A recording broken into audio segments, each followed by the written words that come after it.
rádio e a TV Brasil Espírita apresentam Caminhos de Autoiluminação. Apresentação: Liliana Faber.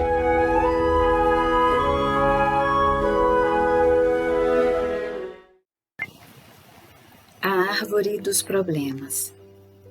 Esta é uma história de um homem que contratou um carpinteiro para ajudar a arrumar algumas coisas na sua fazenda. O primeiro dia do carpinteiro foi bem difícil. O pneu de seu carro furou e ele deixou de ganhar 1 hora do seu trabalho. A sua serra elétrica quebrou, ele cortou o dedo e finalmente no final do dia o seu carro não funcionou. O homem que contratou o carpinteiro ofereceu uma carona para casa e durante o caminho o carpinteiro não falou nada. Quando chegaram à sua casa, o carpinteiro convidou o homem para entrar e conhecer a sua família.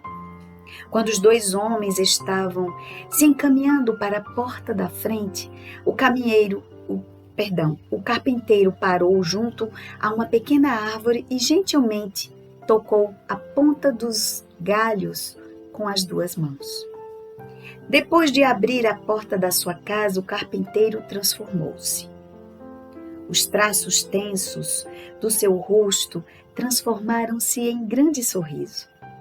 E ele abraçou seus filhos e beijou a esposa na testa. Um pouco mais tarde, o carpinteiro acompanhou a sua visita até o carro. Assim que eles passaram pela árvore, o homem perguntou por que ele havia tocado na planta antes de entrar em casa. Ah, respondeu o carpinteiro, esta é a minha planta dos problemas. Eu sei que não posso evitar ter problemas no meu trabalho, mas estes problemas não devem chegar até os meus filhos e a minha esposa. Então toda noite eu deixo os meus problemas nesta árvore quando chego em casa e os pego no dia seguinte. E você quer saber de uma coisa? Toda manhã, quando eu volto para buscar os meus problemas, eles não são nem metade do que eu me lembro ter deixado na noite anterior. Com essa mensagem, nós cumprimentamos vocês, queridos amigos, queridos ouvintes, aqui do canal da Rádio Brasil Espírita, aqui no canal também do YouTube da Rádio Brasil Espírita. Cumprimentando todos vocês, desejando que nesta noite de segunda-feira todos possam se encontrar em paz. Desejando que seja uma noite produtiva, inspiradora, com muitas reflexões importantes que possam nos acrescentar a alma, fazendo-nos nos tornarmos pessoas melhores do que nós somos. Agradecendo essa companhia generosa que, de alguma forma ou de outra, tem nos acompanhado. Também cumprimento vocês que depois buscam assistir não só esse programa, como de outros programas da grade que se encontram gravados, né, nas mídias, nas demais plataformas. Então nós agradecemos e cumprimentamos vocês também. Hoje estaremos abordando a respeito de um tema que de alguma forma toma todos nós, que tem a ver com estresse. Quem de nós não passou ou não tem enfrentado experiências desafiadoras geradas pelo estresse? E nesta noite nós vamos trazer uma reflexão deixada por Joana de Ângeles, aqui nesse livro, Conflitos Existenciais. Aliás, é uma obra riquíssima, que como o próprio título nos aponta, vem nos trazer reflexões importantes sobre os conflitos que nos tomam a experiência humana e que são importantes de serem observados e refletidos. Ainda nesse aspecto, a respeito do estresse, nós sabemos, o estresse, ele tem como característica uma repercussão importante, sobretudo no nosso equipamento orgânico, no nosso corpo físico, no nosso soma. Mas ele também tem uma interface muito importante, uma conexão importante com as questões de ordem psíquicas e emocionais. E aqui nós vamos destacar alguns aspectos que Joana trata nessa obra, sobretudo, quais os mecanismos que nos adoecem, né? Mas, sobretudo, quais as possibilidades, o que é que nós podemos fazer para combater isso em nós. Então, venham conosco nessa noite de reflexão. E ela inicia o seu texto da seguinte forma: razão de ser do estresse. Numa investigação realizada por Selve, no ano de 1948, foi aplicado pela primeira vez o termo estresse, como a pressão exercida sobre o indivíduo em forma de carga de energia superior à sua capacidade de resistência emocional, que produz distúrbio de conduta. Desse modo, qualquer tipo de carga, pressão ou força que se vivencia passou a ser considerada como passível de natureza estressante.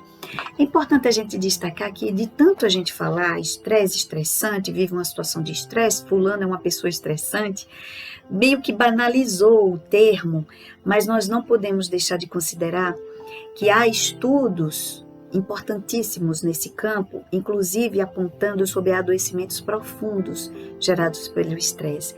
Então, não é uma doença de moda, não é algo de elite, mas é um fenômeno que precisa ser cuidado, que precisa ter um olhar atento. E aí ela segue, desse modo essa carga não tem uma característica isolada, mas pode ser considerada como uma soma de fenômenos e de ocorrências não específicas que se pode manifestar como prejuízo ou defesa. Porque o estresse, em determinado momento, ele pode ser positivo. Há quem fale do eu-estresse e o de-estresse, que seriam expressões até mais modernas, mas que falam dos mecanismos que até certo ponto são normais, porque eles buscam a homeostase, então promove no nosso ser uma necessidade de busca de equilíbrio, mas quando de forma intensa e prolongada, ela acaba gerando um grande transtorno. E é sobre isso que Joana de Ângeles fala quando nos vem falar sobre prejuízo, que isso repercute. Apresenta em localização especial quando se trata de um problema orgânico ou, de maneira geral, em forma de síndrome, resultado de diversas coerções que não são liberadas. Uma sociedade competitiva e angustiada como a atual, o fenômeno do estresse generaliza-se em razão do volume de compromissos, da escassez de tempo para os atender, da busca desesperada por melhores salários e comodidades, de divertimentos e de prazeres, dando lugar à ansiedade, produzindo culpa e desarmonizando a estrutura emocional. Aqui Joana está nada mais, nada menos dizendo que o estresse atual é decorrente do nosso modo viventes, da forma como o homem moderno busca se colocar na vida e diante dos seus próprios ideais, dos seus projetos de vida. Essas ocorrências produzem neurastenia, que é um cansaço exagerado, sucessão de problemas trágicos e perturbadores que desaguam no comportamento que se desorganiza, gerando transtornos e distúrbios neuróticos mais graves. Por outro lado, quando se experimenta uma grande tensão para livrar-se do estresse, inevitavelmente o indivíduo torna-se-lhe vítima, porque essa também é uma forma de pressão, muitas vezes superior à capacidade de resistência emocional. Nesse caso, podem-se contabilizar as fugas dessas constrições, o distanciamento de qualquer tipo de ameaça, a negação para identificar o perigo, a luta contra o medo de adoecimentos danosos, gerando ainda mais sobrecarga emocional, que termina expressando-se como uma forma de estresse. Não apenas as ocorrências aflitivas encarregam-se de inquietar, mas também a ansiedade de Joana em torno daquilo que se almeja, pelo que se afadiga, pelas conquistas realizadas que culminam no êxito, por exemplo, no matrimônio, na conclusão de um curso, na aquisição de uma carreira, na glória de um empreendimento. Então nós vemos um sofrimento decorrente, um estresse decorrente não só pelos acontecimentos afligentes, mas também, sobretudo, aqueles que estão relacionados àquilo que nós desejamos ou aquilo que nós conquistamos após o desejo e o nosso esforço de conquistar. Então vejam que ciclo em que nós nos envolvemos quando não sabemos administrar de forma inteligente, com sabedoria e serenidade, esses passos que precisam ser dados e que às vezes são desencadeadores desses mecanismos adoecedores em nós. E aí Joana segue. Assim sendo, as atividades psicológicas positivas e desejadas, quando conseguidas, podem também transformar-se em fatores geradores de estresse, portanto, porta aberta de situações cansativas e desmotivadoras. E aí ela nos traz alguns exemplos de funcionamentos que representam essas bases que às vezes são constituídas no nosso processo de desenvolvimento e na nossa própria educação. A mãe que se afeiçoa ao filho e na viuvez ou não se lhe dedica um aferrado sentimento de amor-posse, que se completa emocionalmente através das realizações que ele lobriga, quando o vê crescido, avançando para a independência, para a ruptura do cordão umbilical, passa a expressar-se, a mergulhar no poço da existência sem sentido, porque todas as suas aspirações foram direcionadas para aquele mecanismo de autorrealização e de egotismo exacerbado. Mais temível apresenta-se a questão quando o filho, masculino ou feminino, procura a realização emocional através do casamento. Então, quantas criaturas descompensam a partir dessas mudanças de ciclo dos seus descendentes? Quantos genitores se desorganizam, adoecem, porque projetam todas as suas energias direcionadas a cuidar daquele rebento, daquele filho, e no ensaio dos passos que distanciam do lar, já começa a entrar em sofrimento. Isso quando o filho consegue desapegar-se ou romper com esse fio condutor, com esse cordão umbilical, porque há quem permaneça estagnado no ciclo familiar, porque não conseguem acreditar em si mesmos. Tal é o envolvimento e a castração das potencialidades por conta do medo de perder a companhia daquele ser amado e lidar com essa experiência que nós sabemos é desagradável, mas que faz parte, porque nós não possuímos as pessoas. Como diz Khalil Gibran, os filhos são filhos da vida por si mesmo, vêm através de nós, mas não de nós. São flechas atiradas ao vento e que, a partir da construção das suas próprias trajetórias, ganharão o mundo. Mas se dermos-lhes as boas bases, que tenhamos a certeza do dever cumprido. Mais terrível, para essa mãe, a perda constitui um sofrimento estressante e devastador, que enfurece ou deprime, vendo na pessoa que lhe arrebatou o motivo existencial um inimigo que deve ser destruído ou pelo menos vencido, a fim de recuperar a sua segurança emocional, e acabam se tornando perseguidores daqueles que se consorciam com seus filhos, que é um movimento também que não é muito raro e que é fácil de se identificar. O funcionário que se entrega à empresa e lentamente passa a vivê-la com intensidade, acreditando-se indispensável e se vê de um para outro momento descartado, substituindo por outrem mais bem preparado com novos recursos para aplicação, é tomado pelo estresse da amargura que tomba no fosso do desespero. Tem a impressão de que a sua existência perdeu a razão de ser vivida, porque se entrou no trabalho a que se afeiçoou todos os interesses e motivações pessoais. Quando, porém, a morte arrebata um ser querido sem que tenha havido uma preparação psicológica Para o fenômeno do falecimento dos órgãos, é inevitável o transtorno gerado pelo estresse da pressão interna do sofrimento, que parece impossível de suportar. Isso a ciência já mostra, que o processo de luto ele não é só um processo, uma experiência emocional, psicológica, ela é também orgânica, geradora e propiciadora de estresse orgânico. Então tem uma base, uma repercussão na fisiologia, na homeostase orgânica dos enlutados.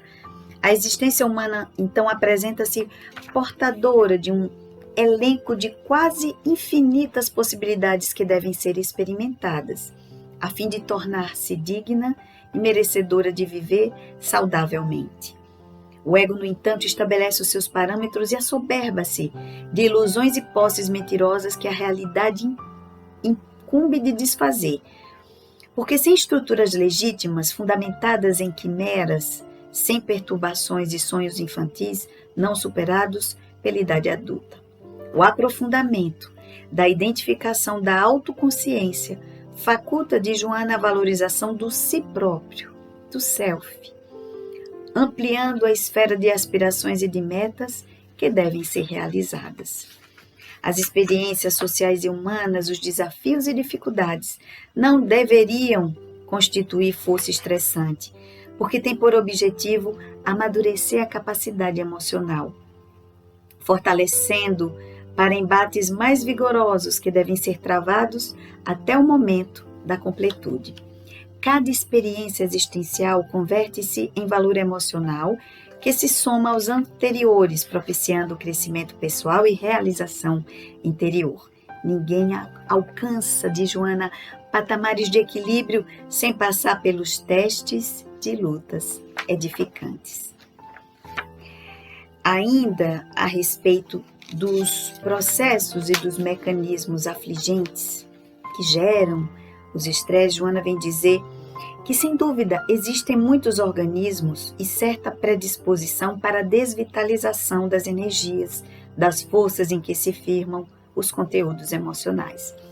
Aqui ela está dizendo que algumas pessoas nascem, sim, com essa predisposição a serem mais vulneráveis a esses mecanismos de estresse e de desvitalização orgânica.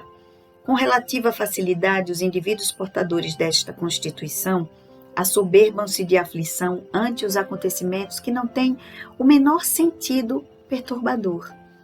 Então, sabe o famoso tempestade num copo d'água? São essas pessoas que têm essa tendência, de Joana, a assoberbar-se, se tornarem extremamente aflitivas ou afligentes diante de eventos que, na maioria, não seria causadora de tal estado de perturbação. Vítimas que se fazem de injunções que temem enfrentar ou que rejeitam de forma consciente, derrapando em estresse. Frágeis psicologicamente, não conseguem sair do período infantil em que necessitam da mãe superprotetora, do ninho doméstico defensor, sem haver se preparado para a vida adulta, inevitavelmente constituída de desafios necessários à evolução. Desacostumados à responsabilidade ou dominados pelo excesso de escrúpulos, alguns deles, autodenominados como perfeccionistas, gostariam de um mundo por eles elaborado, no qual os acontecimentos obedecessem a padrões agradáveis ou ordenadamente geométricos, submetidos aos seus critérios de avaliação. Quantos de nós não queria poder formatar o mundo de acordo com os padrões que nós acreditamos serem os ideais e que estão, de certa forma, na estrutura e no caminho daquilo que é previsível, cujos resultados são por nós facilmente calculados. Sendo, porém, os grupos sociais constituídos de biotipos variados e necessidades diversas, assim somos nós, com objetivos e imposições específicos, esses indivíduos recuam diante dos enfrentamentos e estressam-se com os fenômenos gerais, amargurando-se e desgastando-se de maneira enfermiça. Há uma tendência possivelmente inconsciente em alguns pacientes de cultivarem o masoquismo emocional, escorregando para a autocomiseração, a necessidade de acolhimento em colo materno, pensando em transformar a sociedade, que lhe parece adversária, em protetora piegas dos seus desfalecimentos morais. Negam-se aos combates que são essenciais para o autocrescimento e valiosos para a visão psicológica da existência humana e suas finalidades libertadoras. Acumulam ressentimento em razão dos fracassos banais e culpam aos demais. Vivem ressumando em infelicidade que mais se encontra na imaginação do que na realidade. Tendo em vista o corpo saudável, pelo menos sem afecção nem infecção, que deveria ser aplicado em atividades que o revigorassem, impulsionando os sentimentos a voos mais elevados na busca de realizações enobrecedoras. Acreditam-se sem sorte. Esses seres que são dotados dessa vulnerabilidade emocional, que são mais propensos ao estresse, marcados por karma dolorosos, e enquanto lamentam e mantêm a ociosidade, mais se enfermam e mais se desestruturam. É natural que qualquer acúmulo de preocupação, de tarefa, de compromisso, transforma-se, pois, em carga estressora. Desacostumados ao trabalho continuado, aclimatados a situações protecionistas, sem experiências do esforço pessoal, anelam pelo que não lutam por conseguir, demorando-se em reflexões pessimistas e lamentáveis, quando se deveriam afeiçoar às realizações em tentativas contínuas de aprendizagem, de comportamento, até a conquista dos objetivos, sejam quais forem que tenham em pauta. Nesse sentido, Joana de Ângeles vem dizer que a autoconsciência é responsável pelo processo de mais fácil evolução dos pensamentos e das realizações humanas, porque faculta entender os significados psicológicos existenciais e os mecanismos que devem ser utilizados a fim de serem logrados. Mais adiante ela fala que essa insegurança, essa forma de manipulação emocional decorrente da culpa e da fuga do passado aos deveres que não foram cumpridos e que agora, em nova reencarnação, deverão ser enfrentadas para incorporar-se às conquistas evolutivas a que todos os espíritos são convocados. Ninguém envolve por outro, sendo o processo individual e exclusivamente pessoal. Esses indivíduos imaturos, quando amam, desejam que os seus afetos assumam-lhe as responsabilidades e que resolvam seus problemas. Enfrentem os seus dilemas, vivam por eles, demonstrando total desconcerto emocional. Neles, as enfermidades, os problemas de relacionamento, as lutas no trabalho, a convivência com os demais, sempre assumem volumes exagerados porque desejam facilidades e comodidades, atribuindo-se importância demasiada que estão longe de possuir ou fogem para a intriga, para a maledicência, sempre considerando-se vítimas de perseguições que estão na imaginação e nesse ego doentio. Na correria dos dias modernos em que as máquinas inteligentes dominam o mercado humano, a criatura é convidada a assumir a sua posição de comando e de superioridade em relação aos engenhos por ela criados para lhe facilitar a própria vida, não se permitindo esmagar pelas injunções que se apresentam desconcertantes e desgastantes. Não há lugar nem tempo favoráveis para considerações exageradas, nem para convívios conflitivos, nem para relacionamentos doentios. Desse modo, é possível experienciar a ansiedade. Antes ela vem falar sobre os mecanismos que são desencadeadores de ansiedade e que fazem parte desse nosso processo de amadurecimento. Então ela diz que inegavelmente são muitos os fatores que levem ao estresse, mas ao mesmo tempo inúmeros os recursos para a liberação de cargas opressoras quando se deseja uma mudança de comportamento e aquisição de bem-estar. É inevitável uma ansiedade em diversas situações. No entanto, sob controle e lucidez, evitando-se que atinja níveis psicológicos e orgânicos doentios. quando se assentam os ideais em objetivos superiores e se realizam reflexões saudáveis e otimistas, naturalmente se adquirem forças morais para saber se selecionar os fenômenos perturbadores daqueles que têm finalidades edificantes. Desse modo, é possível experienciar a ansiedade com equilíbrio, sem sofrimento nem distonia. Consciente de que todo processo exige um tempo próprio para realizar-se e que nem sempre as questões se resolvem conforme parece a cada um, mas de acordo com as circunstâncias e possibilidade que lhes são próprias. Essa compreensão desse ritmo próprio, dos próprios processos existenciais e de alguns fenômenos que ocorrem à revelia da nossa vontade. Essa serenidade diante desses processos e essa compreensão de Joana faculta a administração do processo de ansiedade dentro dos limites naturais e próprios das ocorrências do cotidiano. Educar, portanto, a mente e o sentimento constitui dever inicial para a superação de qualquer mecanismo estressante. E aqui ela apresenta alguns fundamentos, algumas dicas para essa terapia para o estresse. Primeiro, a crença na vida futura.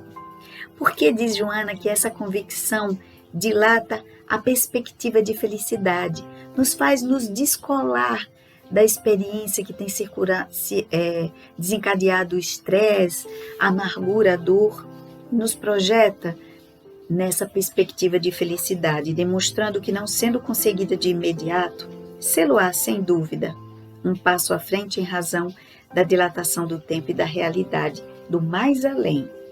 Mediante essa atitude mental e emocional, surge a alegria, em face de demonstrar que a dificuldade de hoje é prelúdio da conquista de amanhã, qual ocorre como a flor, que se estiola para libertar o fruto e a semente, que nela jazem adormecidos. Ninguém consegue atingir qualquer meta que delineie sem passar por acertos e erros, elegendo os processos favoráveis e eliminando aqueles equivocados sem desanimar, insistindo para a realização dos seus objetivos. Desse modo, a fé no futuro acalma as aflições. E essa postura impede a instalação da ansiedade considerando-se a grandiosidade do tempo sem o imediatismo da ilusão. A maneira, porém, como são analisadas para serem aceitas, responde pela emoção com que são enfrentadas. Quando o indivíduo se educa na compreensão dos deveres que abraça, deduz de imediato quantos esforços devem ser envidados, a fim de que se consumem com eficiência os resultados em pauta. Quando ocorrem situações estressantes que são normais, de imediato cabe-lhe a renovação das ideias, a mudança de realização, a busca do refúgio da prece renovadora, que robustece de energia psíquica e emocional, vitalizando os sistemas físico e psicológico que foram momentaneamente afetados. Desse modo, o impositivo para a preservação ou conquista da saúde que se estabeleçam períodos para férias, para um relaxamento emocional, para mudanças de atividades. Aqui são as propostas apresentadas por Joana. Para exercícios físicos liberadores das tensões orgânicas e psicológicas. Às vezes pode estar sem dinheiro para uma academia. Eu queria tanto fazer uma atividade física, mas até uma caminhada promove tantos benefícios. Já se sabe que é uma atividade completa. Então, além de promover a meditação, que enquanto caminha, enquanto ouve uma boa música, uma palestra, está reflexionando sobre a vida, contemplando a natureza, contemplando outros rostos, vendo que a vida pulsa ao redor de nós. Isso é tão refazedor. Liberadores das tensões orgânicas e psicológicas, agilizando o corpo, mediante caminhadas, massagens, natação com a mente libertada dos problemas constritores. É justo que o ser humano não ouvire dos limites de sua condição de reencarnado. Não esqueça dos nossos limites, que são reais também, portanto, sob imposições do carro orgânico, evitando os sonhos de super-homem que alguns se atribuem. Então, reconheçamos e somos portadores de um equipamento orgânico, de um corpo físico que, por si só, já é fadado à sua deterioração e que sofre as injunções, naturais do ambiente que vivemos, das trocas energéticas, vibratórias, sociais, emocionais entre as pessoas. Isso tudo, diz Joana, é um fato que precisa ser considerado. Mas musicoterapia e socorro fraternal ao próximo representam igualmente recursos valiosos para que a pessoa desencarcere-se da carga tensional e experimente a alegria de viver e servir, sentindo-se útil. A yoga e meditação, a acupuntura e outros recursos valiosos denominados alternativos contribuem eficazmente para o relax, a renovação das energias gastas. Isso já se prova também cientificamente. A prática do yoga, da meditação, do mindfulness, que é a atenção plena, são estratégias valiosíssimas para se combater o estresse e para trabalhar preventivamente. Sempre quando alguém se oferece ao bem, ei-lo tocado pelos eflúvios de saúde, harmonia e autorrealização aos demais, simplesmente na postura de auxílio a alguém. A busca da beleza, sob qualquer aspecto considerada, contribui para o retorno ao bem-estar, superando o estresse e a inquietação.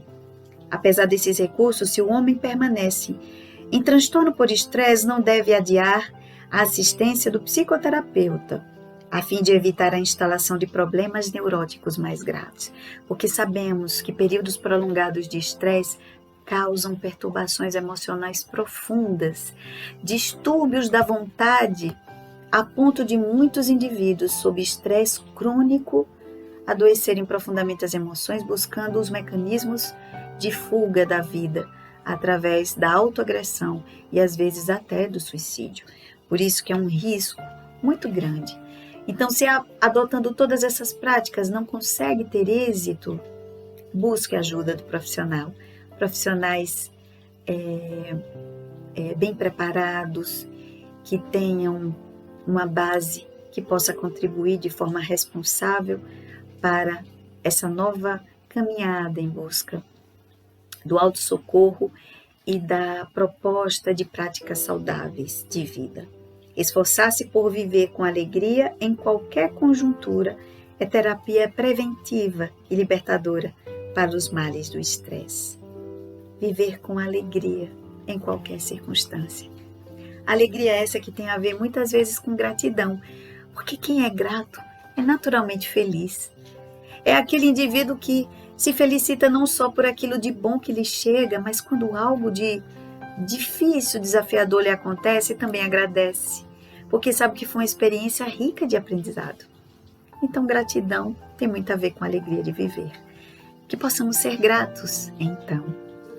E por falar de gratidão, agradeço sempre a oportunidade dessa companhia, dessas vibrações amorosas que nos chegam toda semana aqui no canal da Rádio Brasil Espírita. Mas antes, convidando, porque novas pessoas podem estar acompanhando esse programa, então sejam bem-vindos aqui no canal da Rádio Brasil Espírita, também no site, vocês rádio ouvintes, que nos ouvem aí pelo site, pela Rádio Brasil Espírita. Então sejam todos bem-vindos a essa grande família na qual vocês também fazem parte. Então que todos possam ir lá no canal da rádio, no site, conhecer os diferentes programas, essa grade maravilhosa, pensada, planejada com tanto carinho, no esforço de tantos irmãos que dedicam parte de suas horas para estudarem, pesquisarem, para se inspirarem, se conectando com o alto, para que possam trazer reflexões que nos acrescentam a alma, que iluminam as nossas horas e os nossos dias. Vão lá, conheçam, curtam os programas, deem seus likes para que as programações, os programas sejam encarados como relevantes. E divulguem, porque a maior caridade que nós podemos fazer com a doutrina espírita, com o Evangelho do Cristo, é a sua divulgação. sobretudo para os corações desalentados, que estão sequiosos de paz e de esperança. É um grande gesto de amor, é uma grande caridade que nós fazemos. E aí, aqui no canto do vídeo, vocês vão encontrar um símbolozinho do QR Code e através dele, por meio dele, vocês vão poder dar alguma contribuição para que esse projeto, realizado por estes irmãos abnegados que ficam por trás, dando esse suporte maravilhoso, possam continuar levando esse projeto há muitos e muitos anos. Nesse ano que completam 11 anos Iluminando Consciências, que possam ainda mais contribuir para aquecer esses corações em diversas regiões do mundo. Porque sabemos e recebemos mensagens de irmãos brasileiros que moram em outras regiões longínquas da nossa. Então, sintam-se todos abraçados. Vão lá, divulguem e curtam. Nós agradecemos sempre a generosidade dessa companhia, desse compartilhamento, desse elo de amorosidade que se estabelece entre todos nós. Desejo que todos possam ter uma semana iluminada, abençoada, inspiradora, que possam aproveitar cada instante da vida, lembrando, fugir do estresse, mas se ele bate a porta, vamos buscar os mecanismos naturais, possíveis, que estão às vezes do nosso lado, para que a gente possa melhorar e cuidar da nossa saúde física, espiritual, emocional e moral. Que Jesus nos abençoe, que tenhamos uma semana iluminada e que assim na fala de Joana de Ângeles, que Jesus possa estar com todos nós, com vocês, comigo e com todos aqueles que nos acompanham. Porque segundo a fala de Joana de Ângeles, mesmo nunca convocado, Jesus jamais sai da nossa companhia. Beijo no coração, que todos possam ficar em paz e em serenidade. Tchau, tchau.